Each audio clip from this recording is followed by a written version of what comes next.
What is happening, J Gaming Dude here, and I feel like there's a few of us that really like our skateboarding games.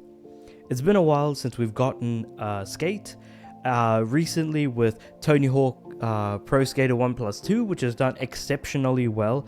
Unfortunately, it hasn't done well enough to warrant 3 plus 4 because apparently that was actually on the cards but is now no longer happening. We now have more news on Skate.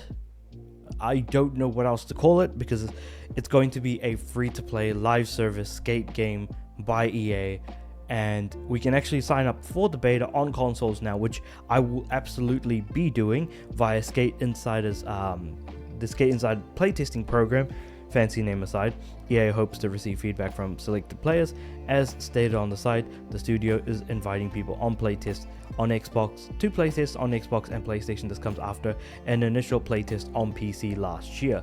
Now, I really want to talk about this game because is this what we want? Is this what we as skateboarding fans want? Do we want a skate game to be a free-to-play live service? Because the problem is that, especially when it comes to the cosmetic side of things, which is going to be absolutely huge for any skate game, obviously, Skate, the online aspect of it, has usually been a bit of a playground to play with your crew that you are skating with. Now, it's got a very different control scheme, keeping in mind, to that of your Tony Hawk games. Alright, like, using your left stick and right stick as opposed to using X and the left stick, so to speak, and then grinding with triangle, but rather the way that you flick your left and right sticks in order to jump, because they're controlling the front and back of your skateboard. And the thing is that Skate has never been about doing insane amounts of tricks and things like that. No, nothing of the sort.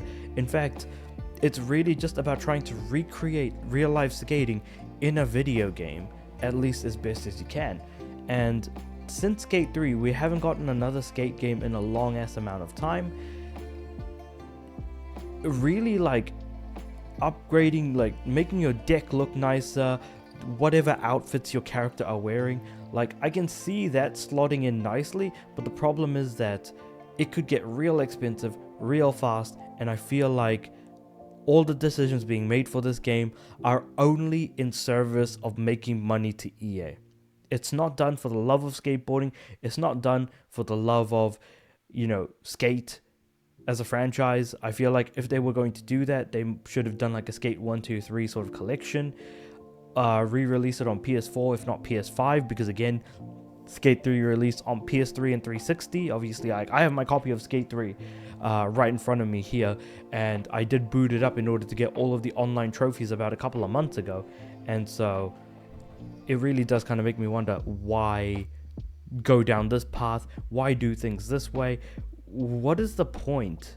Because the thing is that this was announced ages ago, and we've barely heard anything besides an initial playtest on PC last year and now a console playtest this year.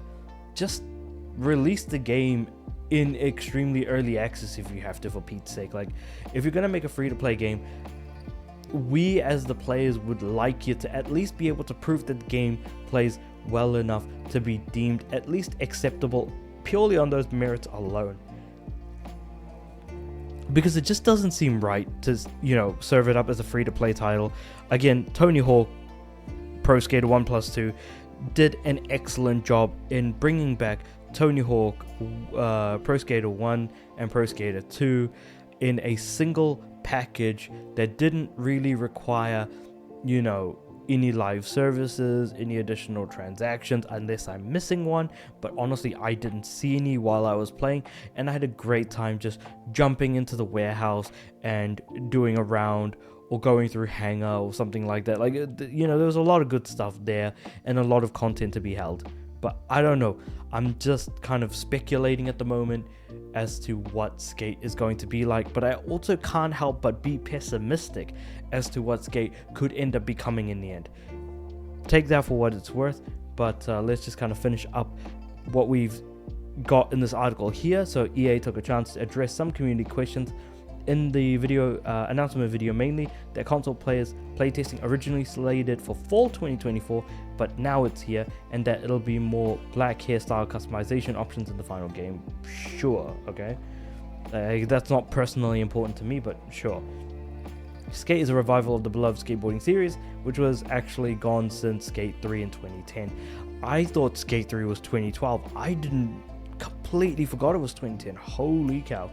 And of course there are people from, you know, so it's being developed by the Vancouver-based studio Full Circle, who previously worked on, and some staff that worked on the previous 3 mainline titles, but there's no substantial details for the time being, like who's taking part, can't share any information about the game, and a bunch of other bits and pieces there. So yeah, I'm kind of sad to see what's happening to Skate, and just kind of small bits and pieces in between, but maybe I should be happy for the new direction. I'm not really too sure about this, but without all of that being said, however, let me know what you guys think about all of this in the comments below, especially if you're a Skate fan versus a Tony Hawk fan. And if you're a Tony Hawk fan who has also played Skate, I would also like to hear from you as well, because I'm, again, more of a Tony Hawk guy than a Skate guy.